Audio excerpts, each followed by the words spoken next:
G'day, mate. 40 here. So I found out this morning that the Oscars last night, Will Smith had slapped the comic Chris Rock for making, I thought, a fairly mild joke about Jada Smith, saying that she looked like she was ready to star in the next version of G.I. Jane.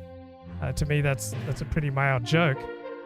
And then Will Smith, he laughs at the joke, right? He laughs at the joke, and then he gets mad. Like, he laughs, and then he storms on stage. I don't remember seeing this before at the Oscars. I don't watch the Oscars, but I do follow the news. If something like this had happened before at the Oscars, I would have remembered it. And I don't think this has ever happened before. He stormed on stage and then slapped Chris Rock. And then when Will Smith went back to his seat, he starts screaming at Chris Rock, keep my wife's name, using F-bombs out of your mouth. And Chris Rock was so kind and Christ-like and gentle with him.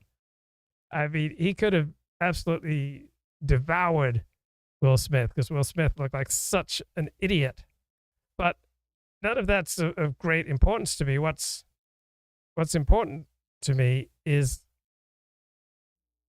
the reaction by the dissident right.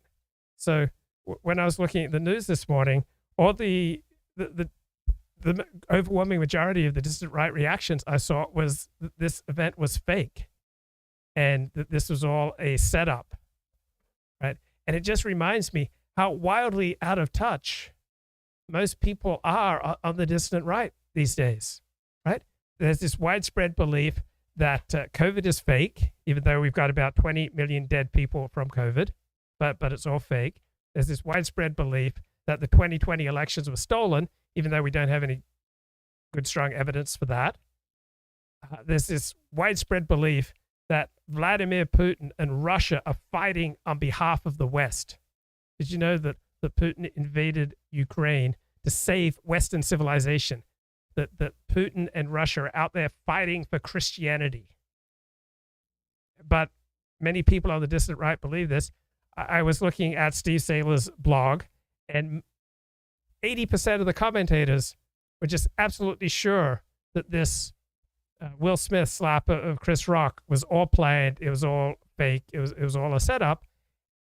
It's just people who are sure of that, right? Absolutely assured that this is fake, that this is a setup. You've completely lost touch with reality. Just like if you think Vladimir Putin and Russia are fighting for the West, fighting to save Christianity, you've completely lost touch with reality. You think COVID is fake, you've completely lost touch with reality. If you think case closed, the 2020 elections were fixed, you've completely lost touch with reality. So people become dissidents because they realize that many of the things that they were told growing up and by people in authority and by people in the news media are false. And then they go to the other extreme where they don't believe almost anything that's coming to them from the news media. And then they accept uncritically things that they read on uns.com or some other distant source. And people have such bad epistemics.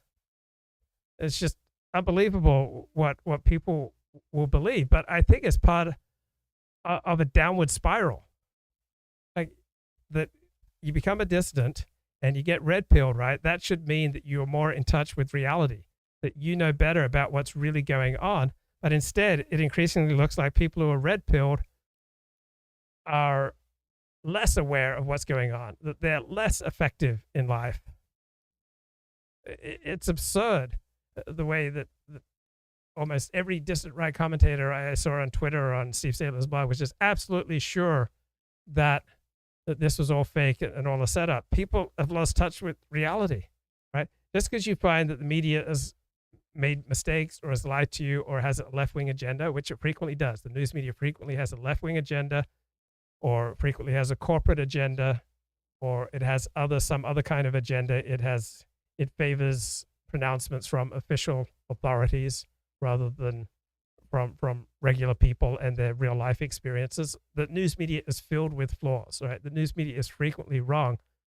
But if you're so convinced that the news media, for all its flaws, just completely missed that this was all a setup, you've lost touch with reality. Now, the Super Bowl wardrobe dysfunction, right?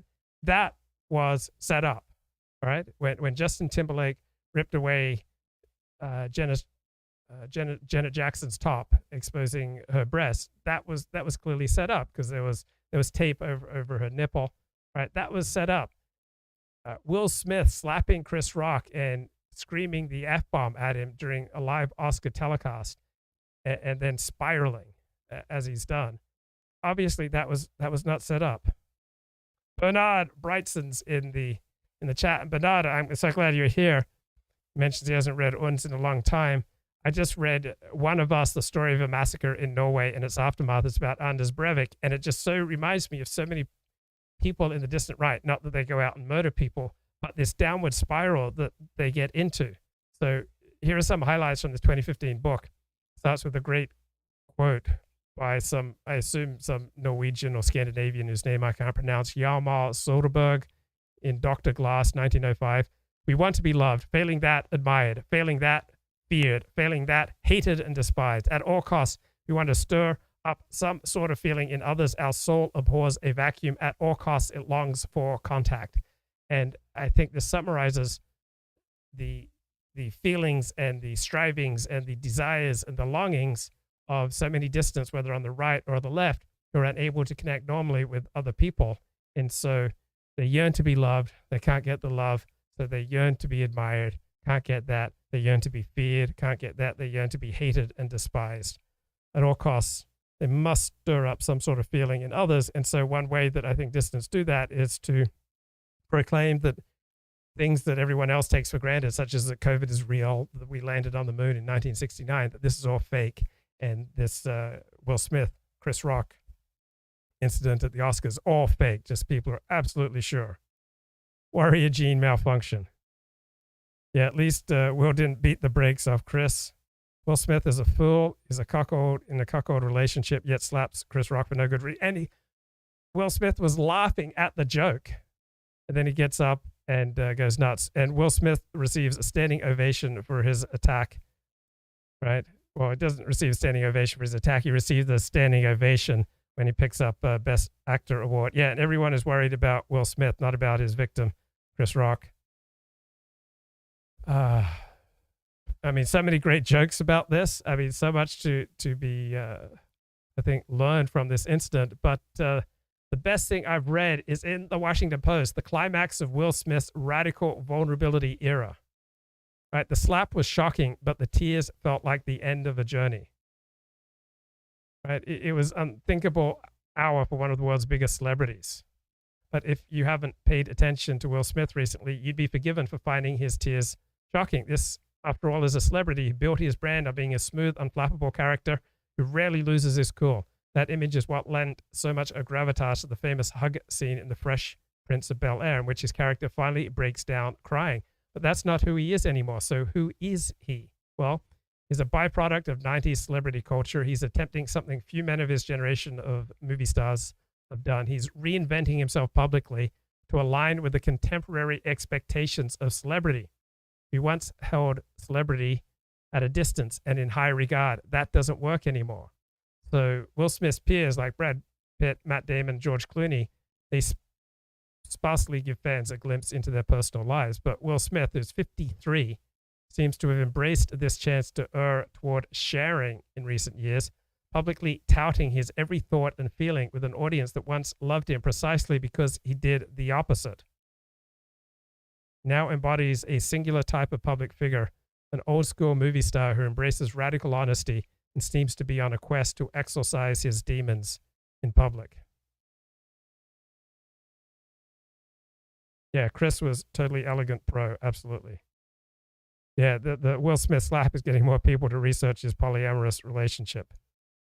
Do you see in real life consequences flowing from this, an uptick in acts of random violence?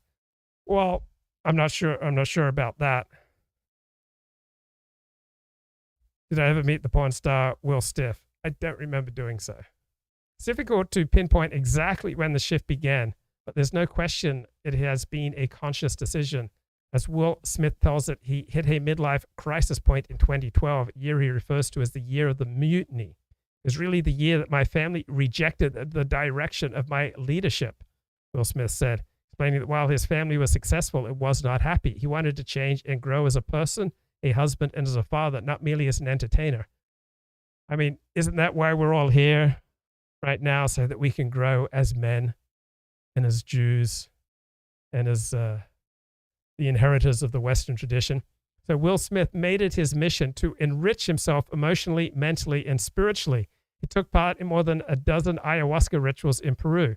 He reflected for weeks in solitude. He spent years working with Michael Boehm, B-O-E-H-M, an intimacy coach. Have you ever hired an intimacy coach? He began reading books by self-described spiritual teacher David Data, including The Way of the Superior Man. Yeah, I got that as an audiobook. I listened to it several times. I quite like a lot of David Data. Meanwhile, he doggedly embraced social media, where he began posting everything from professional anecdotes to his attempt to lose weight. That intimate look into his life picked up speed in 2018 with the launch of Red Table Talk, a talk show on Facebook Watch in which Jada Pinkett Smith, along with her mother and daughter, have intimate conversations about their family, often inviting guests such as Will Smith himself onto the show. In the most well-known episode, Pinkett Smith and Will Smith discuss their relationship, which many people have thought of being monogamous. We broke up within our marriage and got back together again, Smith said, and we had to rebuild with new rules and something way completely different. So the vulnerability of the show apparently resonated for millions, and it became a vital step in Will Smith's reinvention. And then this unabashed earnestness found its way into his projects. He still tackles blockbusters, but they fail more often than they succeed critically and commercially, such as Gemini Man, Focus, Bright, Suicide Squad. So he's begun investing more time in his passion projects. So we got Emancipation, his first movie about slavery, greenlit. He famously turned down the role of Django in Quentin Tarantino's Django Unchained because he didn't want to make a film about vengeance. In 2019, a mock trailer by Morgan Cooper reimagining Fresh Prince of Bel-Air sitcom as a serious drama caught Will Smith's eye. Now it's an actual show on Peacock, and Smith is the executive producer. And then, of course, there's King Richard. So Will Smith connected deeply with the story of Richard Williams' father and coach to Venus and Serena Williams. He says the story is just uniquely timed in my life. It reminded me a lot of my father, was that same generation, men that used to fix everything with their hands. I understood what it was like to live at the edge of survival and to try to sustain a dream. And then at the same time, Will Smith released his memoir. Have you read his memoir, Will, which came out November 9 last year? I spent my whole career hiding my true self from the world, Will Smith said. The memoir proved to be yet another example of the openness that fits a larger and more recent desire from the actor, his self-proclaimed calling to protect those around him and not just his own family.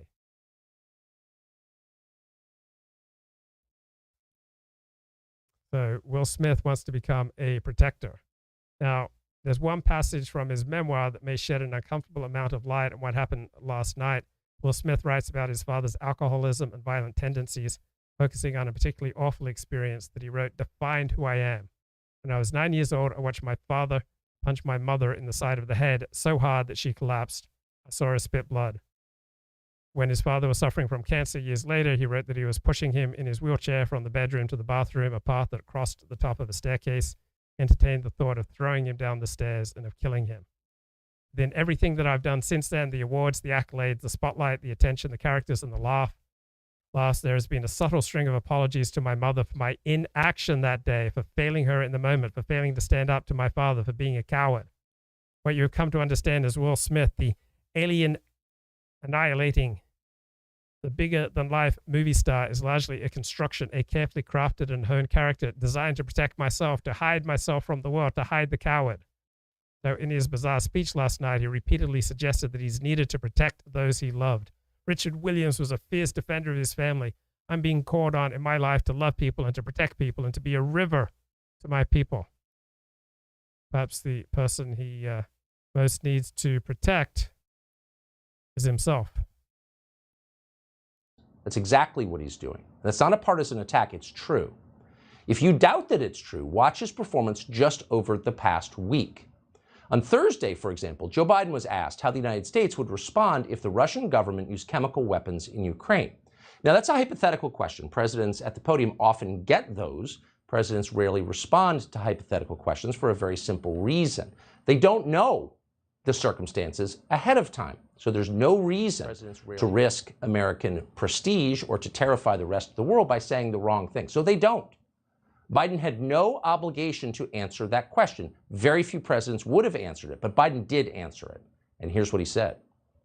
And to clarify on chemical weapons, if chemical weapons were used in Ukraine, would that trigger a military response from NATO?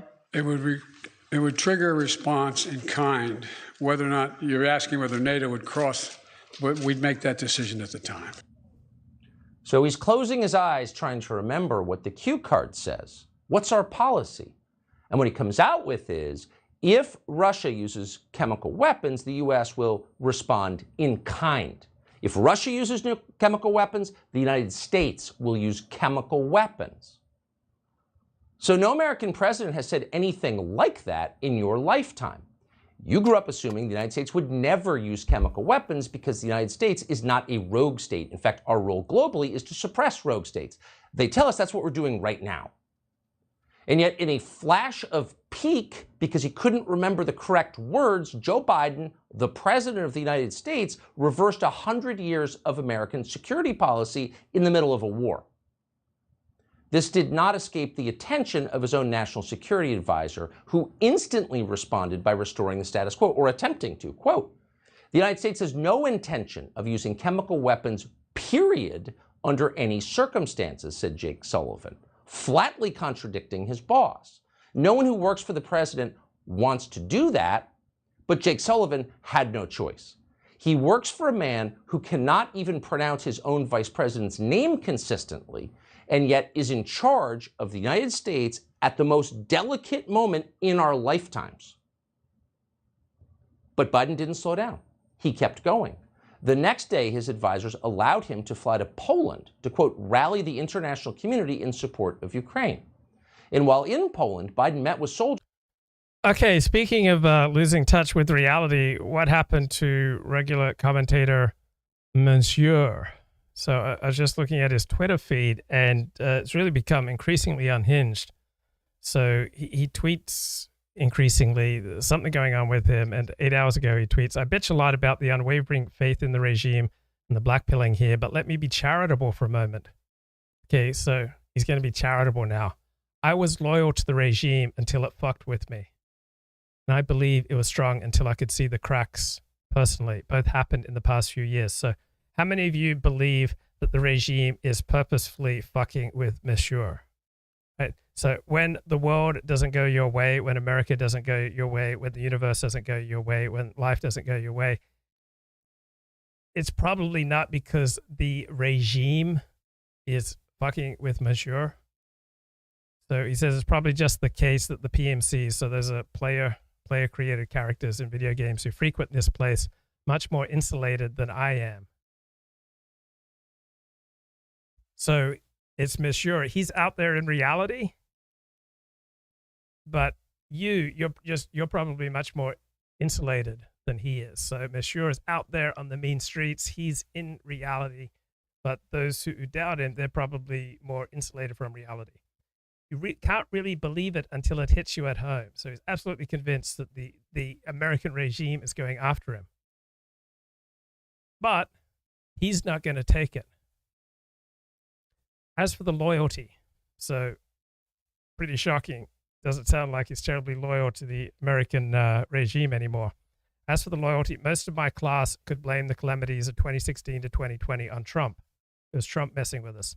The spell has broken. There is only one solution now: civil war. People like me are not used to being denied. What the heck has happened to him? So he's calling for civil war. I mean, that's insane. That's an insane thing to publicly be calling for. And then it's like, people like me are not used to being denied. Everybody who is sane is used to being denied. Right? Serial killers are used to being denied. Serial killers don't kill everyone who crosses their path. Right? Serial killers have to wait in line. Serial killers get foiled. Vladimir Putin is constantly denied what he wants. Joe Biden, Donald Trump, everybody, the most superior man, Will Smith, is constantly being denied. Any sentient human being realizes he's constantly being denied. If you're a man, you see an attractive woman, 99.999% of the time, you're being denied. You're not going to get to be with her. So if he has this self-conception that people like me are not used to being denied and that there's only one solution now, civil war in America, he's completely lost it. And then he goes on, there is a plot, sometimes mentioned here as a world conspiracy, to ban a thing almost every American enjoys. I know why.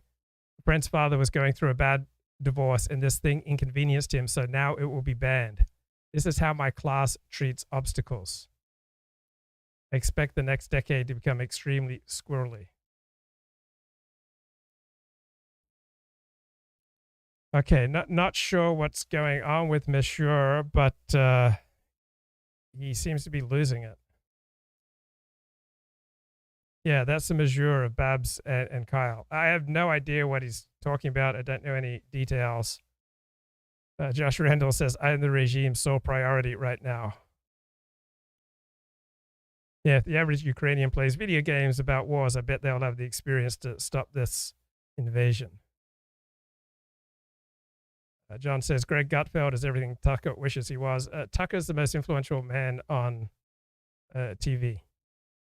So I don't think Tucker is filled with envy and jealousy.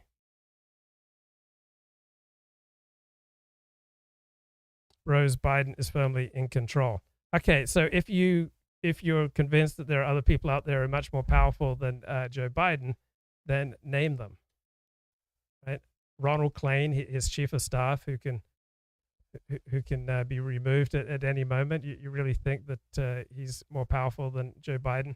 A good article in BuzzFeed, believe it or not, November 30th. Why Will Smith keeps revealing too much.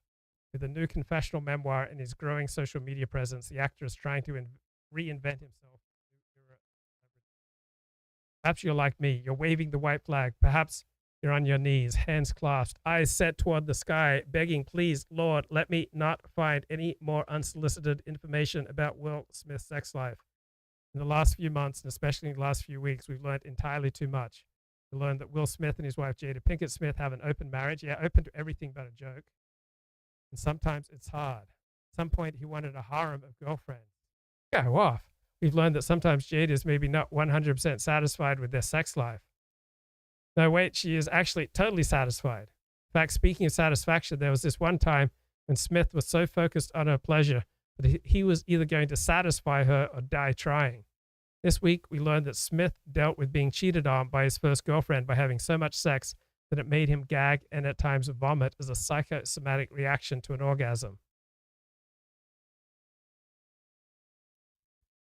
And it's such a drastic break in the long-established celebrity relationship we've had with Will Smith. Before we entered this overshare phase, it's hard to think about what we really knew about him. Now it seems I can't eject out of the conversation fast enough. That lately, Smith has been coming down to our level. He's been sharing his wounds, the things that make him human. He's been sharing his struggles with marriage, fatherhood, and body image. He's been making vaguely entertaining TikToks. He's been messy and memeably upset. He's been confessional like never before. What's this all for? Well, the obvious answer is promotion. Soldiers from the 82nd Airborne. They're currently stationed there. As cameras rolled, Joe Biden informed these soldiers that they would soon be sent to Ukraine. Watch this. The average citizen, look at how they're stepping up. Look at how they're stepping up. And you're going to see when you're there, and some of you have been there, you're going to see women, young people standing in the middle of front of a damn tank, just saying, I'm not leaving. I'm holding my ground. So the previous president was often criticized, sometimes with justification, for not using words precisely. You're the president. You can't just tweet out anything. That's the case you heard for 4 years. And again, it was often rooted in truth. But the last president never said anything that even approaches the crazed recklessness of what you just heard. You're going to see when you're there. Where? In Ukraine. So the 82nd Airborne apparently is going to Ukraine. Their commander-in-chief just told them that. Of course, they had no idea. Neither did their families. Okay, back to Will Smith, another fool. So why is Will Smith doing all this bizarre confessional self-promotion? Well, last November he released a tell-all memoir. This release coincides with the peak of his press cycle for his latest film, King Richard, where he plays the legendary Richard Williams, father of Venus and Serena Williams. His performance in Richard is the best acting he's done in years. Smith has a shrewd plan, a byproduct of 90s celebrities culture. He's attempting something few men of his generation of stars have done. He's reinventing himself publicly to align with contemporary expectations of celebrity. We once held celebrities at a distance and in high regard. That doesn't work anymore. So Smith is trying to meet the moment. He is on an all-out mission to master the language of modern celebrity. Are you not entertained? So his career highs are historic, right? So since 2013, he's been plagued with a series of career failures.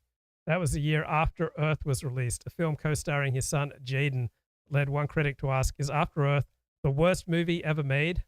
Then there's 2016's Collateral Beauty, which earned a Rotten Tomatoes score only 4 points higher than After Earth, coming in at 15%. There's Focus, a movie you haven't heard of until you read this sentence, 2017's Bright, Netflix film widely panned, as was 2019's Gemini Man. And all these movies appeared like safe bets. Gemini Man was a big budget thriller. It had the backing of Netflix.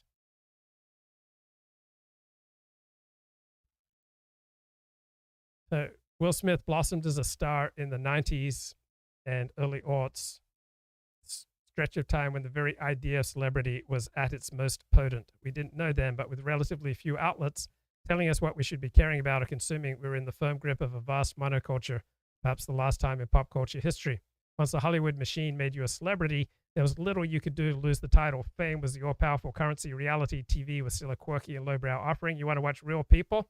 What's wrong with you? You cut to the decade of Will Smith's successive letdowns. Reality TV has supplanted pretty much any other form of entertainment. So in September last year, Smith told GQ that when he started posting more frequently online, it was in part inspired by seeing Dwayne Johnson and Kevin Hart post behind-the-scenes photos from their movies. He seemed to have found that shocking. They were doing unheard-of stuff, posting pictures from set. So this was counter to everything Will Smith had learned in celebrity school. Be composed and controlled. Never let the public see your drafts. So Jada Smith is now more famous than she's ever been. And the whole premise of her show is built around radical frankness and a willingness to be vulnerable in public. She invites famous people to redeem themselves through honesty, and she shares her private life too. The more open she becomes, the more the public responds. So perhaps Will Smith was forced to confront the value of this honesty when Jada used her platform to dissect their marital problems.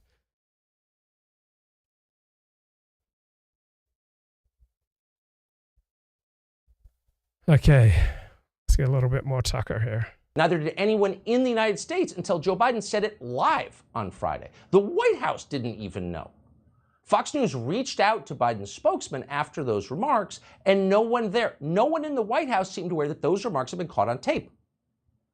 So how to explain this abrupt change in American foreign policy?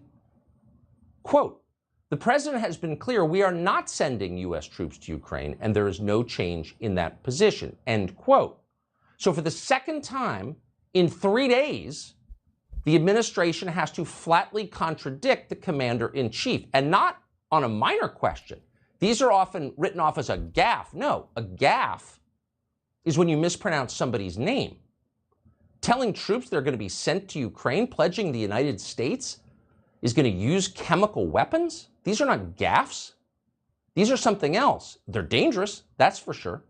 So the best the White House can do is telling us, well, the president, by saying he's sending American troops to Ukraine, is reaffirming our policy of not sending U.S. troops to Ukraine. Thanks for the clarification. What else could they say? And it got even weirder from there. On Saturday, once again, completely out of nowhere, with no warning whatsoever, and apparently no forethought, Joe Biden called for regime change in Russia. Watch this. A dictator bent on rebuilding an empire will never erase a people's love for liberty. Brutality will never grind down their will to be free. For God's sake, this man cannot remain in power. Okay, let's get back to the Oscars. Here's some commentary. What's up, everybody? Happy Anxiety Tuesday. Hope you're having a good day today and all is well. I mean, Will Smith, Chris Rock. I am 100% on Chris Rock's side. I mean, really, you're going to slap a guy over a freaking G.I. Jane joke? I don't care what happened in your life before this, or he's been making fun of Will Smith and Jada Pinkett Smith's relationship for a long time. It's like, yeah, because it's toxic. You can obviously see it's toxic. I mean, she publicly says she cheats on you all the time, and Will Smith's obviously in the closet gay, which is fine. Just come out, be free, be open, be gay, be happy. I mean, it's literally the most toxic relationship I've ever seen in my life, and that's coming from me. So I'm telling you, I mean, the fact of the matter is this, is the narcissism in the Oscars is disgusting. Why we are still glorifying actors and actresses is beyond me. I mean, dude, 100 years ago, the people would honor kill themselves and their families if their kids came out and said they were actors. I mean, it's scum shit. You're making believe you're someone else. I'm supposed to give you $1 million. Fuck you. I mean, what are you talking about? I hate it all. I do have an audition later, so fingers crossed I get it. Okay. And that came from Nikki Glazer's Twitter feed, so she's got some good stuff on here. Maybe that was all Will Smith's homage to William Hurt, the actor. And some of you think Chris Rock got what he deserved, but half a year ago, you were telling trans folks not to take Dave Chappelle's joke seriously. So which is it? And so will Smith just normalize slapping stand-up comedians? I'm tripping that you can assault someone on live television, on stage, at the Oscars, and then just take your seat and watch the rest of the show. Mike says, you're damn right I'd slap a guy if he made fun of something my wife was sensitive about, like her weird toes or big nipples. Reality is jump the shark. Can't believe that happened. A G.I. Jane reference in 2022. Wait, remember when Will laughed at first? Yes. So Hollywood is alive and well, still doing what it does best, protecting and celebrating disgusting behavior. It's very bad practice to walk up on stage and physically assault a comic. Now we all have to worry about who wants to be the next Will Smith in comedy clubs and theaters. That's Kathy Griffin.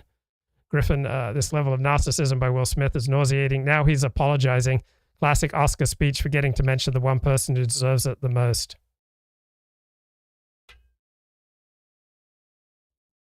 Yeah, open relationships seem healthy.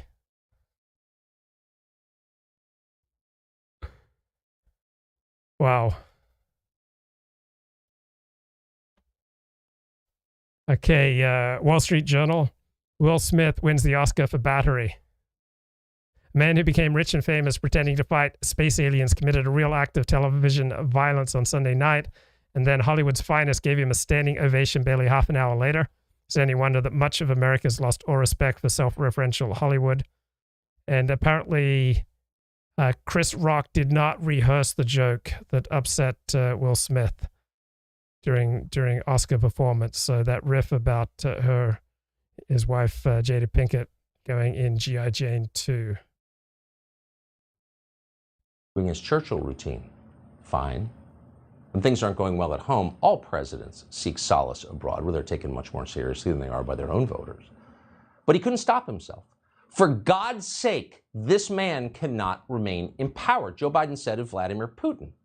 Now, set aside how you feel about Putin. You probably don't like him, and for good reason. Our policy, according to the President of the United States, is to take Putin out, to remove him as head of state. To be clear, regime change in Russia has never been American policy. And this is hardly the first time we have tangled with Russia. We've had far more threatening circumstances than this one. The United States, you'll recall, waged a proxy war against the Russian government for 11 years in Vietnam. Nearly 60,000 Americans died in that war. And yet, no American president mentioned regime change at the Kremlin. Why? Because they were soft on the Russians? No. Because Russia has about 6,000 nuclear weapons. So let's say we eliminated the Russian head of state and, of course, that country's central government. What would happen to those weapons? Well, let's see. In Iraq, Saddam's weapons stockpiles, all conventional, wound up in the hands of militia that used them to kill Americans. So Russia has a large and restive population of Islamic extremists. Okay, looking at some jokes here by Konstantin Kissen on Twitter. Did Will Smith learn to fight from one of his wife's boyfriends? Russia Today is about to release an exclusive interview with Will Smith. Key points: how NATO expansion sparked the conflict. Why does The Rock love Hitler? It's possible that Zelensky made fun of Putin's wife's haircut. That would explain a lot. Everyone has a great sense of humor until the joke is about them.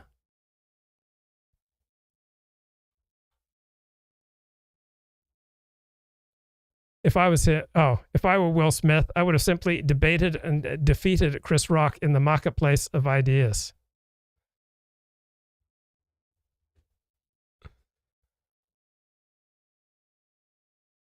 Wow.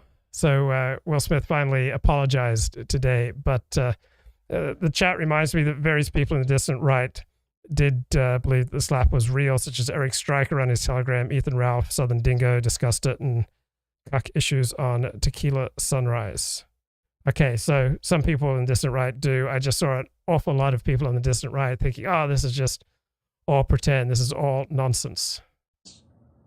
Do we think it's possible that with no one running the country, because of course we have no chosen successor to Putin, is it possible if we did that one of those 6,000 nuclear weapons might wind up in the hands of some anti-American terror group and be used against our civilian population here? A nuclear weapon.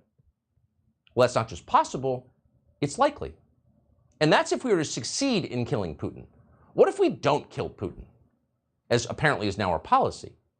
The President of the United States just informed the Russian government that he seeks its overthrow. So you have to ask yourself, does hearing that make Vladimir Putin more or less likely to use a nuclear weapon against the United States and Western Europe?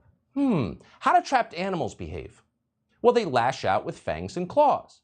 Desperate people are dangerous people, of course. So it would be in the interest of the United States, and that's the only interest that matters from our perspective, to cool the rhetoric. Yeah, good points there by Tucker Carlson. Okay, Matt Walsh is frequently pretty funny. So here's some of the tweets on his thread. I want to hear from pansexuals with alopecia who face texturism bigotry. So people with alopecia, it means they can't grow much hair top of their heads, have briefly become our nation's preeminent victim group. Transgenders will soon reclaim the title. All I know is that Will Smith's wife's boyfriend must be so grateful that he stood up for their woman. What we should be talking about is the fact that they awarded Best Picture to a movie nobody has ever seen and which may not even exist for all we know. And just a note to white people that what happened between Will, Jada, and Chris is black folks' business. Tread lightly. The largest corporation in the world whose aim is children's entertainment, Disney, is publicly outraged that your kindergartner won't hear about transsexuals and homosexuality in school. So Walt Disney is outraged by the Don't Say Gay bill in Florida, which prohibits talking about sexual orientation when children in kindergarten, first, second, third grade. Yeah, and Matt Walsh talks about the conspiracy theories about this incident. Will Smith, Chris Rock both agreed to participate in a stunt involving real physical violence that makes both of them look terrible. And Will Smith has kept the gag going, even willingly overshadowing his own Oscars for its sake. Totally reasonable theory. So a black celebrity walks onto stage, commits assault on live television, suffers no consequences, is handed an award, Best Actor Oscar 45 minutes later. And this is all evidence of white privilege. So this black guy, Dr. Jason Johnson, professor of global journalism, says, no way Will Smith does that to a white comic, a Bill Burr or Ricky Gervais. He wouldn't have even been able to reach the stage. He would have been asked to leave afterwards. Speech is not violence. It's usually inappropriate to hit someone for insulting your wife. Certainly not an event you opt into attending where a comic is paid to insult famous people. Exciting news, we have a new current thing. All of the people with Ukraine flags in their bios are about to become alopecia awareness advocates. So alopecia advocates praise Will Smith's Oscar slap, says the New York Post, showed strength. CNN runs a 5-minute segment celebrating Judge Ketanji Brown Jackson's hairstyle. She's not only changing the image of justice, but the image of beauty.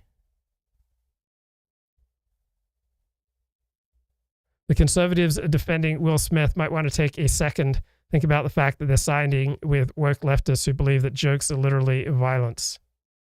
Chris Rock's mild joke about Jada's haircut was the straw that broke the cuckold's back. So, yeah, all these conservatives are defending what Will Smith did. So Matt responds, you lose the right to commit violence in defense of your wife's honor after you brag publicly that she sleeps with other men. Honor is forever off the table at that point. I don't always commit battery on live TV, but when I do, I talk about being a vessel of love right after. Oh, Jamie Lee Curtis arrives at the Oscars red carpet, shows off a blue ribbon in support of the refugees. This is almost as brave as Will Smith slapping a guy and then crying because he was offended by a joke. So Will Smith apparently humiliated after suffering cuckold rage. After Chris Rock mocked Jada Pinkett Smith for having a G.I. Jane hairstyle and irate, Will Smith stormed the stage, struck the comic across the face before yelling, "Keep my wife's name out of your effing mouth." So perhaps Will's outburst was caused by his frustration at having an open relationship with his own wife. So the actor gets angry at a relatively harmless joke about her, but he's apparently okay with her sleeping with other men. Will Smith will not tolerate other men making jokes about his wife. He will, however, tolerate other men having sex with his wife. This is a man of principle. So during the BAFTAs last month, Australian actor Rebel Wilson joked that the Will Smith's best performance was being okay with all of his wife's boyfriends. Will Smith responded by trying to justify the situation by revealing that his wife kept him informed of who she slept with. There's never been infidelity in our marriage. Jada and I talk about everything. The couple is free to do whatever they want in their grown relationship. The open marriage appears to have made the actor emotionally unstable, prone to explosive outbursts, lashing out in response to having been publicly disrespected and humiliated by his own wife. A little bit. Or when you employ overheated rhetoric to do it for a reason, in the service of a clearly articulated goal that helps the United States, and not just because you're old and pissed, which is exactly what you just saw. A guy who just lost control of what he was saying because he was too mad. It's all pretty obvious. No one in Washington has spent 30 seconds thinking about what would happen if we knocked off Putin, or if we talk about knocking off Putin. In fact, our foreign policy establishment spent the weekend congratulating Joe Biden on saying the wrong thing. They compared him to Ronald Reagan. Washington loves regime change. It's what comes after regime change they'd rather not consider and have no track record of pulling off. But for now, they were thrilled. Bill Kristol compared Biden's threat to Reagan, telling Mikhail Gorbachev to tear down this wall because everything in D.C. is cliche-based. Okay, let's Rick get to Wilson agreed, quote, here. Biden did tear down this wall. You know, some people were like, oh, why are you talking about this Nick stuff still? Because the arc keeps going. Do you stop Cobra Kai on season 2 when it ends? No, you watch season 3 the next day from start to finish, right? And we gave it a week break last week. But it's back in full force this week. This is the story of the week. Beardson's wife on Kiwi, Nick melting down on this show. Like, come on. And we have too much fun with it. Ketos, thank you so much. Like, dude, seriously, man. All you guys, mad love. And again, the Gum Road, links down there. A lot of content this week. And it's really fucking funny stuff. So check it out. And thank you everyone who has joined and supports. Thanks. Here we go. But let's see how Nick's doing, right? Yeah. I'm sure he's doing. Right, let's move on. Let's take a look at our super chats. Wait, before he says his next sentence or his next statement after this one, look at his demeanor here, okay? No, look at his demeanor right here in this frame. Like, he looks stressed, like there's a lot of tension in him. Mm-hmm. And it's because he knows he isn't getting the financial support he used to get. Look at this. Mm-hmm. Let's see what do you guys have to say. Let's just take a look. And we'll see. What do you have, huh? I'm just dying to know here. Dying to know. What's the date today? The 11th? Dude, I have like no... That's a bad statement to say when you're looking when you're looking at the super chats, you're like, no, it can't be the 11th. There's nothing here. There's nothing here in the dashboard. Oh. Is it the 11th? No, is it the 11th? Activity feed. What? What? No super chats. Why even do this? Do the show with By the way, not even a $3 super chat, you know? Bring it up, bring it back 5 seconds. We just got to hear the richness of this statement. It's so beautiful. Yeah, go ahead. Dying to know. Oh. What's the date today? The 11th? Dude, I have like no super chats. Why even do the show at this point? Why even do super chats? I get like 2 super chats. You know what it is? It's this site. This new site is just... Oh, it's the site. He's blaming the site. Can't use it. But no one knows how to enter in their banking info into the text box, the field there. Hard to implement the PayPal, you know, they don't know how to super chat feature on the actual Cozy site. It's just so hard getting payment processing, but we're working really hard to get it because I know the stream payment site is really difficult to use. Tough, yeah. But such a hard site to use, guys. People say, Nick, it's because you're mean.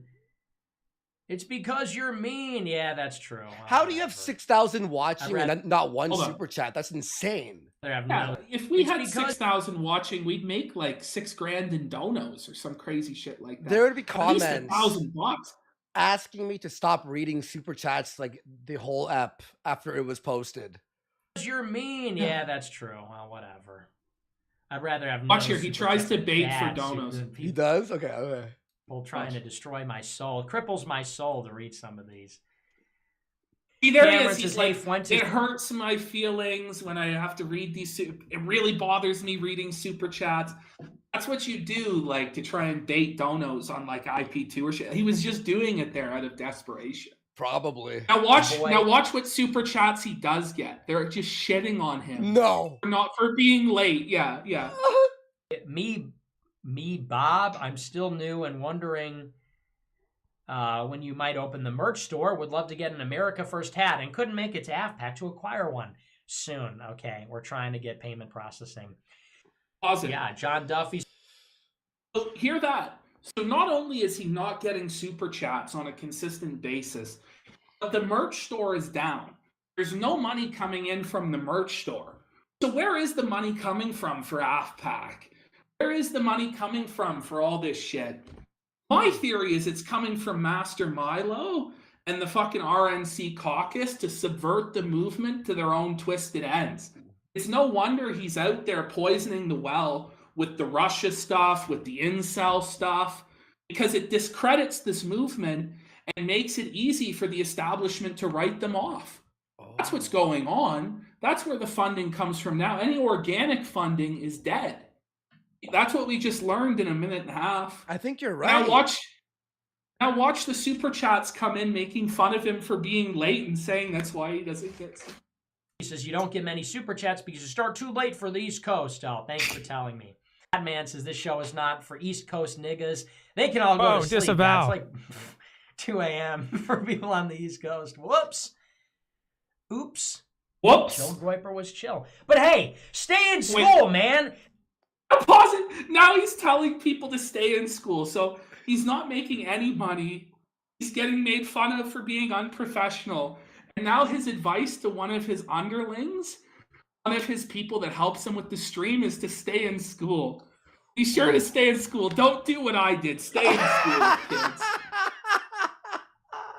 This guy, I meet this guy and he's like, he's got this like advanced degree. He was working on another advanced degree and he's like, oh, well, no, I just like, I help with streaming and stuff. I'm like, man, go to school. He's got like a STEM degree. He's got like a master's STEM degree. I'm like, nigga, boy, get a job, nigga.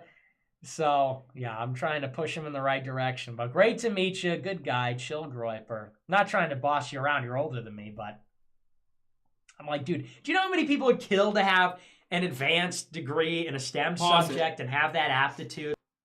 This is him he wishes that he had a real job. He wishes he had a degree in a STEM field. Watch at the end of the clip, the sigh of defeat that Nick gives out. Okay. Just look. Like, if you can have that path, you should definitely do that. But hey, I mean, some people want to do something else. They're so true. Whoa. That was That's like Nick him. himself. Like, I wish I could do something else. Oh. I chose to do this. Why are you 3 hours late? Because there's no money. You know what I did all day? I woke the fuck up, went to the went to the gym for 2 hours, came home.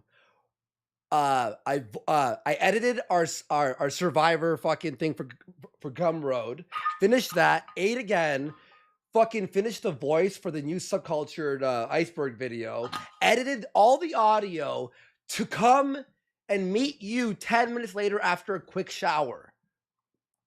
Work, motherfucker! Like 3 hours late. Oh, what are you doing? Fucking rolling out of bed, eating McDonald's, fucking jerking That's off, what he and then does. He's having his 3-hour shower. Like, Jaden outed him for having to have a 3-hour shower each day. it's fucking retarded. Oh, I'm long on trusting them. And you work your ass off too, setting up the show, the clips, and Oh, all that it's so stuff. rich. It's so rich what he's about to say too, Andy. Listen to I this. hate lazy fucks. Plan. They're so true. Like I get it, because some jobs are really hard and stressful. You have the easiest job, dude. You sit down and talk about the news. It's not that fucking hard, dude. Like, I'm holy long. fuck. People want to do something else. They're so true. I'm long on trusting the plan. So many victories lately. I mean, such a string of victories. The black pillars, or the haters, must really be black pilled. Pause it. Because We're so black-pilled. We're so black-pilled, Nick. We're fucked. You've been winning so much lately. You've been winning so much. The fucking dissension at AFPAC 3 between Stu and Marjorie. Okay, so you know who else is spiraling is Laura Logan, formerly of 60 Minutes. So Michael Shermer tweets, she was so good on 60 Minutes, now she's telling people Charles Darwin was hired by the Rothschilds to write The Origin of Species. No, Charles Darwin was independently wealthy. Nobody's So patsy. now you've gone from being a farmer who may not be able to farm efficiently, who may not be able to feed as many people, but guess what? He could grow food year after year after year. Because who created seeds that are renewable? Like truly, like who created life that is truly renewable? What is the only thing on earth that is actually renewable? It's life. And they can, go back to the Big Bang Theory and Darwin. I mean, when I found out, does anyone know who employed Darwin, where Darwinism comes from? Go ahead. Well, I mean, look it up. The Yeah. Rothschilds. Yeah. It goes right back to 10 Downing Street. All the way. And the same people who employed Darwin. And that's when Darwin, wrote his theory of evolution and so on and so on. And Right. I'm not saying that none of that is true. Right. I'm just saying Darwin was hired by someone to come up with a theory, Correct. right? Based on evidence, okay, fine. But, even the people, the scientists, all of the people that can take you back to the Big Bang, what is the one question they can never, ever, ever answer? They can never tell you whatever that was, whether it's the molecules or the energy or, all that stuff. All these scientists like that, that evil, horrible person who's the science advisor to Klaus Schwab at the World Economic Forum, who says there's no such thing as freedom. There's no such, there's randomness, but that's not freedom and blah, blah, blah. There's Right. probability and there's this and there's that. Right. You can explain it away any way you like. But how did those things come into being? Yeah. And it was a combination of, it's that question of what came first, the chicken or the egg, right? You can't answer that scientifically. You just can't, because That's right. something made that into being, whatever it was. So this is Laura Logan going on some QAnon promoting show called And We Know, and asked, does anyone know who employed Darwin? Where does Darwinism come from? I mean, look it up. It comes from the Rothschilds. So she's been going on right-wing shows endorsing conspiracy theories. She's invoked Pizzagate, claimed January 6th was orchestrated, just like Charlottesville was orchestrated, called Zelensky a moron and a CIA puppet. She's promoting Rothschild conspiracy theories on a Getter account, including about the Civil War, assassination of Lincoln and Kennedy, and Putin supposedly purging the Rothschild money changers. Man, so some people take a little bite of the red pill and then think about a guy I used to do a show with and that took a little bite of the red pill and just spiraled into insanity. I mean, Joe Rogan doesn't know whether or not we landed on the moon in 1969. We're talking bad epistemics, man. And one manifestation of this crazy downward spiral that people get into is Anders Breivik, right? So not everyone who buys into nonsense and conspiracy theories is going to end up like Breivik, but quite a lot will. And so this terrific book, One of Us, The Story of a Massacre in Norway and Its Aftermath, talks about Anders Breivik childhood. So his mother would bring him, she asked for help. She couldn't look after him. And so she asked for help from the social welfare agencies, and Anders was allocated to a newly married couple in their 20s, and she'd bring the boy to them. But the couple found her rather odd. She asked if Anders could occasionally touch the dad's penis. It was important for the boy's sexuality. He had no father figure in his life, and his mother wanted the young man to assume that role. Anders had no one to identify with in terms of his appearance. He had an older sister. He only saw girls' crotches and did not know how the male body worked. The young couple was speechless. They were too embarrassed to report what she had said. So then his mother goes to the foster home section of the child welfare office. She wanted to have both of her children sent into foster care. She wanted them to go to the devil. She called in and said, I think you're just walking out on my children and leaving them to society to live their own life. Neighbors called Anders Breivik when he was a kid Meccano boy because he was like something made out of a construction set, stiff and angular. So he would sit by these ants who had this permanent path across the grass, and he would sit there waiting. You're going to die. Got you. And he'd pick them up one by one and squash them. People found him disgusting. He was cruel to animals. He would keep rats in a cage and poke them with pens and pencils. He caught bumblebees, dropped them in water, then brought them up to the surface so he could watch them drown. So in the 15 years of Anders Breivik's lifetime, first 15 years, the number of non-Western immigrants in Norway had risen fivefold. In Oslo, the change was even more marked. Anders Breivik called himself metrosexual. I mean, doesn't this sound like a lot of people who come to affiliate with the dissident right?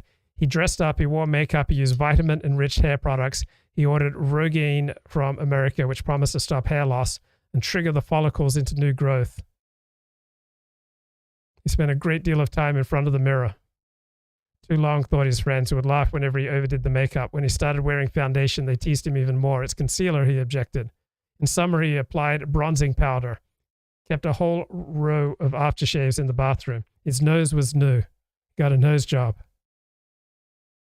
According to Anders Breivik, Norway should learn from the US, where the key to success was number 1, you're the best. Number 2, you can make all your dreams come true. Number 3, the only limits are those you set yourself. He was exempted from military service because he was registered as his mother's carer. After she had a serious herpes infection, she was wildly promiscuous. She had a drain inserted in her head. So Anders Breivik would continually get into trouble for a very distant right reason. He was behaving like a king, but he was only a toy. Okay, yeah, like Richard Spencer.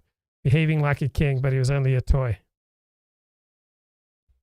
One of his friends said to him, come out of the closet, Anders. You've got to come out. We're living in the 21st century, for God's sake.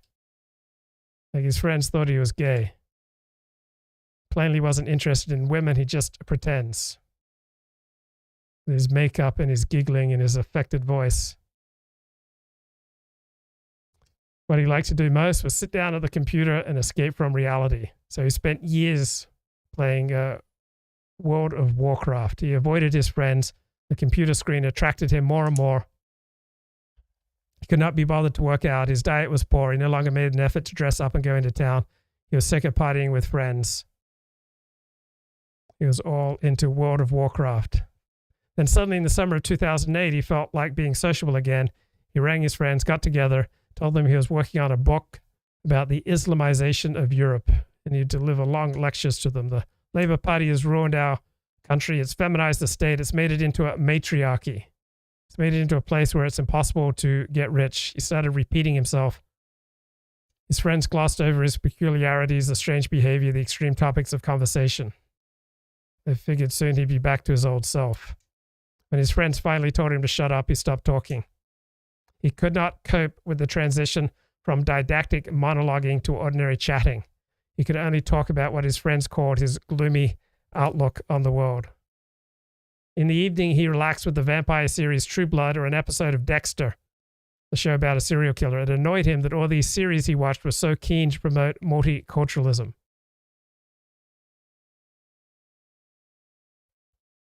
Okay, why do people believe such crazy conspiracy theories? Over the past year, as COVID-19 rocketed around the world, conspiracy theories quickly followed. Last spring, dozens of cell phone towers were set aflame across Europe amid conspiracy theories that the 5G towers were spreading COVID-19.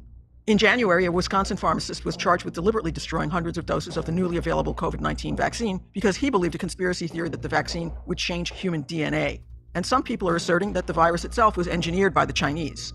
These aren't the only conspiracy theories making inroads right now. A September Pew Research Center survey found that more than half of Americans have heard at least a little about QAnon, the complicated web of pro-Trump conspiracy theories that originated on the message board 4chan. In November, 2 candidates who voiced support for QAnon theories were elected to Congress. So how do conspiracy theories like these get started, and why do they persist? Who is most likely to believe them, and why? Is there any way to combat conspiracy theories once they're out there? And what are the consequences for individuals and societies when they spread? Welcome to Speaking of Psychology, the flagship podcast of the American Psychological Association that examines the links between psychological science and everyday life. I'm Kim Mills. Our guest today is Dr. Karen Douglas, a professor of social psychology at the University of Kent in the UK. Dr. Douglas has spent more than a decade studying conspiracy theories, and she joins us to talk about their history, causes, and consequences. Thank you for joining us, Dr. Douglas. Hi, Kim. Thank you very much for your invitation. Hi, everybody. So let's start with a definition. That's always a good place to launch. What counts as a conspiracy theory? I gave a few examples in the introduction, but how do you define conspiracy theories in your research? What are their common characteristics? Well, a conspiracy theory can normally be defined as a proposed plot carried out in secret, usually by a powerful group of people who have some kind of sinister goal, so something to gain from what they're doing. And they usually don't have people's best interests at heart, usually their own interests at heart. Some people think that the belief in conspiracy theories has been on the rise in recent years, fueled by social media. But in a paper a few years ago, you concluded that wasn't necessarily true. Instead, you found that conspiracy theories have always thrived during times of crisis and social upheaval, with examples going back as far as the burning of Rome while Nero was away, and that the last decade hasn't been particularly more conspiracy prone than the past. Can you talk about that, and how do researchers measure this? Sure. Yes, it is definitely the case that conspiracy theories have always been with us. Believing in conspiracy theories and being suspicious about the actions of others is, in some ways, quite an adaptive thing to do. We don't necessarily want to trust everybody and trust everything that's happening around us. And so they have always been with us. And to some extent, people are all, I guess you could call everybody a conspiracy theorist, if you want to use that term, at one point or another. And so, yeah, they've always been there. People have always believed in conspiracy theories. As far back as we can remember, people have been having these conspiracy beliefs and having these suspicions about the actions of hostile collectives of individuals. This is just the way that we are wired up. Okay, so it's overwhelmingly losers who go in for this stuff. Really dropping the dock on your ass and exposing you to a main. And what makes a loser someone who gets out of touch with reality? How do people get out of touch with reality? They fail to connect with people. So I have a friend who's complaining about, all the Lucasms that are now entering my life, such as, what gives or what drains me of energy. Well, the best way to get connected into energy is to be able to connect and create a shared reality with other people. When you can't create a shared reality with other people by having some sort of rhythmic entrainment with other people, then you become isolated and your energy dries up.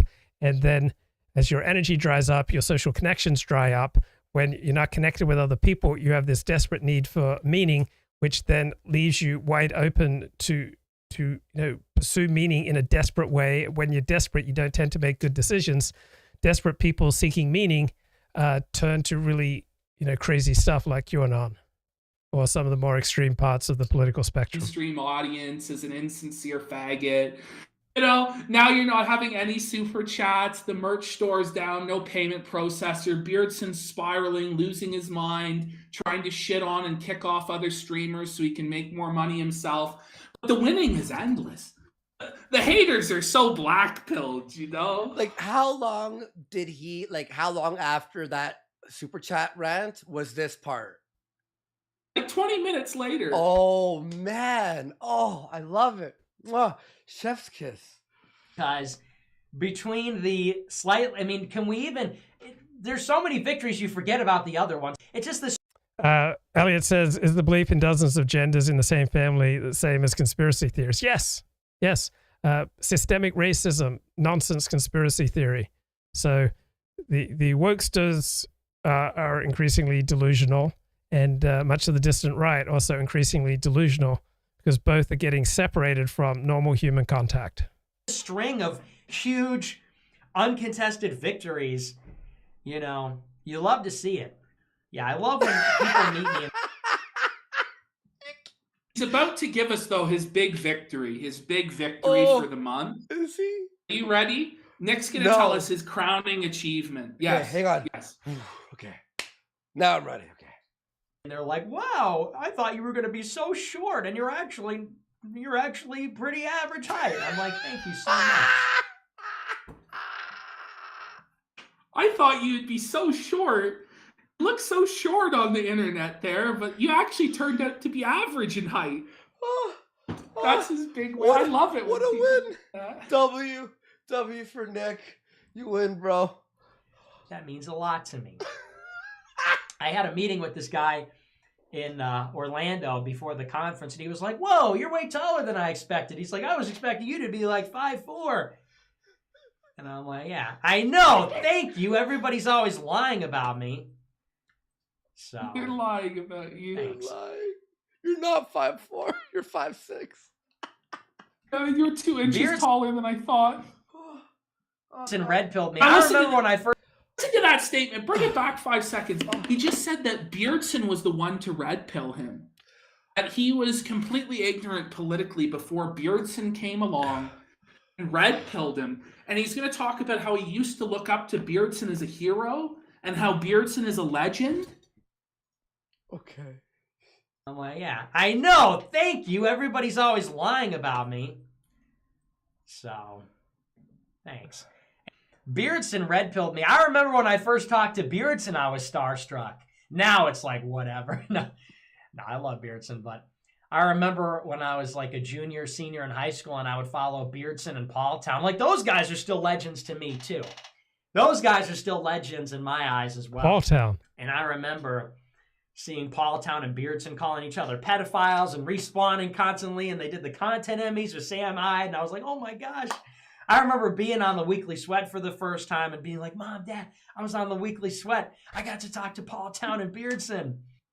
Can you fucking imagine telling your mom and dad, Mom, Dad, I got to talk to Beardson, the groomer, today. How's Beardson doing these days? Yeah.